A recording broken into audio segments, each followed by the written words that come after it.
Once again. आज हम बनाने वाले हैं एक बनाना वॉलनट टी केक। अब इसका नाम अगर टी केक है तो जरूरी नहीं है कि आप इसे सिर्फ चाय के साथ ही खा सकते हैं। आप इसे कॉफी के साथ भी खा सकते हैं, आप इसको बच्चों को दूध के साथ भी दे सकते हैं, या फिर मेरी तरह इसका एक स्लाइस काटिए और ऐसे ही खा लीजिए, चाय को कुछ पता नहीं चलेगा। चलिए, तो इसी बात पर एक मजेदार बात इसके बारे में मैं और बताती हूँ आपको। ये जो टी केक है इसके अंदर फ्रेश यानी कि ताजे खरीदे हुए केले नहीं पड़ते हैं।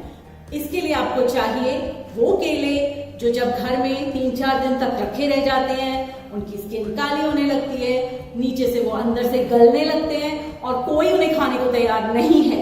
उस वक्त उन्हें लीजिए और उनसे बनाइए ये अमेजिंग केक। मेरे घर में तो यही होता है। वैसे कोई उन केलों को छूता नहीं, लेकिन जैसे मैं उसका केक बनाती हूँ एक ही दिन में सारा केक खत्म। ऊपर से हम इसमें वॉलनट्स यानी कि अखरोट भी डालेंगे और यूजुअली मैं इसमें ब्राउन शुगर यानी कि जो ब्राउन वाली चीनी होती है वो यूज करती हूँ।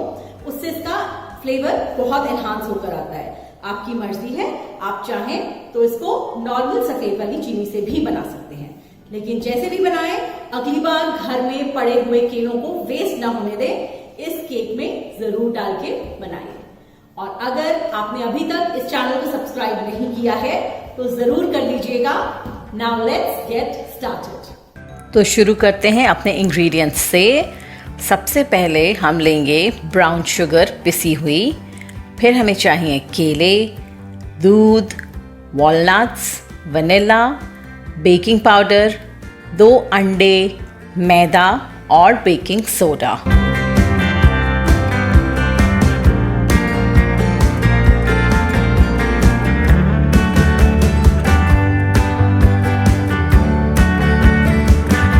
जो आपका बटर है वो रूम टेम्परेचर पे और सॉफ्ट होना चाहिए।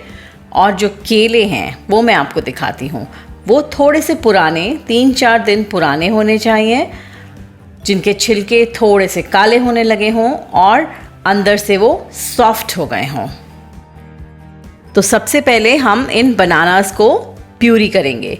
इनको काटकर एक मिक्सी में या फिर हाथ से, चम्मच से, किसी भी तरह एक स्मूथ सी इनकी प्यूरी बना लीजिए और उसको रख लीजिए अलग। फिर हम बैटर पे काम शुरू करेंगे। बैटर के लिए एक बड़े से बोल में बटर को थोड़ी सी देर के लिए बीट कीजिए जब तक वो यूनिफॉर्म हो जाए, और फिर उसमें डाल दीजिए चीनी। चीनी के साथ उसको कम से कम 2 मिनट तक आप बीट कीजिए जब तक खूब क्रीमी और सॉफ्ट और लाइट ना हो जाए ये बटर और चीनी का मिक्सचर। फिर डालेंगे वनीला एसेंस और दोनों अंडे डालकर फिर से करीब 1 से 1.5 मिनट अच्छी तरह इसको बीट कर लेंगे।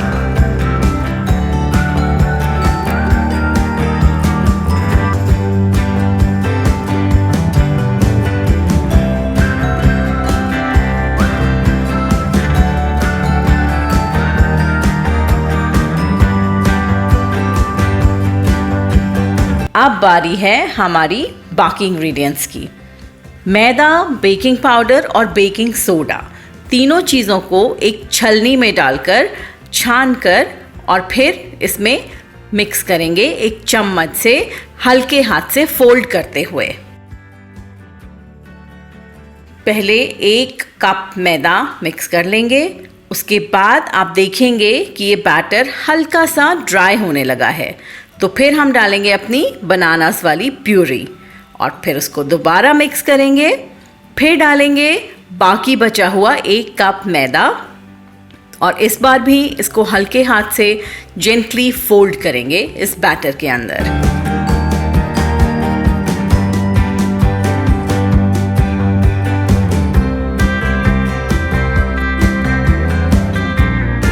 और अगर ज़रूरत लगे तो 3 से 4 चम्मच दूध डाल के दोबारा मिक्स कर लीजिए। अब बारी है हमारे वॉलनट्स की। इनको बैटर में ऐड करने से पहले थोड़े से मैदा के साथ डस्ट कर दीजिए और फिर इनको अपने केक के बैटर में मिलाइए।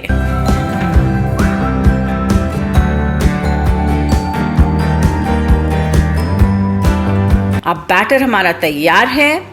बेकिंग टिन्स लीजिए और उसमें डालकर बेक कर दीजिए। मैं ले रही हूँ 2 पेपर के बेकिंग टिन्स।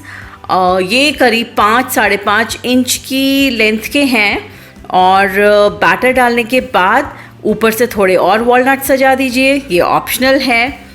और उसके बाद इसको रख दीजिए ओवन में 180 डिग्रीज पर 35 से 40 मिनट के अंदर ये केक तैयार हो जाना चाहिए।